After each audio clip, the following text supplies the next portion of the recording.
حضور یہ ایک قرآنی آیت پر مبنی سوال ہے، اور سوال آیت یہ ہے: اعوذ باللہ من الشیطان الرجیم، بسم اللہ الرحمن الرحیم، لکل امت جعلنا منسکا ہم ناسکوہ فلا ینازعنک فی الامر وادع الی ربک انک لعلی ھدی مستقیم. À chaque peuple, nous avons désigné des formes d'adoration qu'ils observent. Qu'ils ne discutent donc pas avec toi là-dessus et invite les gens vers ton Seigneur, car assurément tu suis la bonne. اور سوال یہ ہے حضور کہ یہ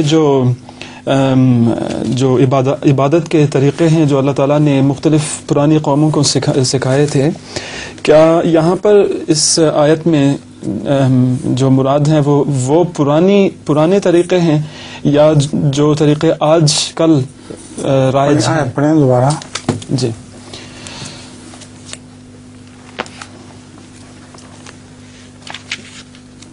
یہ سورہ الحج کی آیت 68 ہے.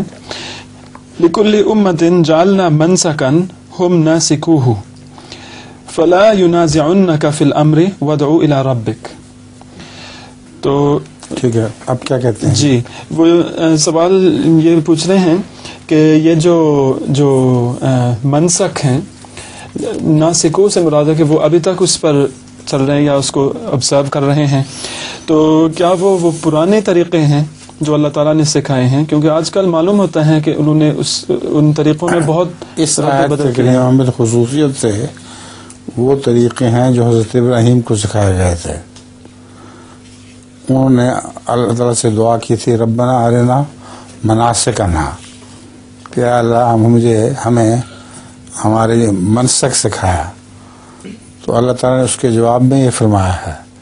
اس کا مطلب یہ ہے کہ ہم حج کے موقع پر جو قربانیاں دیتے ہیں اور جو گھومتے ہیں اور خانہ کعبہ کا طواف کرتے ہیں، یہ سارے وہ منسک ہیں جن کی طرف اشارہ کیا گیا ہے. اس میں ایک آدم خور قبیلے کے قابو میں ایک آدمی بیچارہ پڑ جاتا ہے، تو وہ ان کو پکڑ لیتے ہیں، ان کو ایک درخت کے ساتھ باندھ لیتے ہیں. تو تھوڑی دیر کے بعد اس قبیلے میں سے ایک آدمی ان کے پاس آ جاتا ہے، تو پوچھتا ہے کہ آپ کا نام کیا ہے؟ تو کہتا ہے کہ کیا فرق پڑتا ہے، آپ نے مجھے کھانا ہے. تو وہ کہتا ہے نہیں، مجھے مینیو کے لیے چاہیے.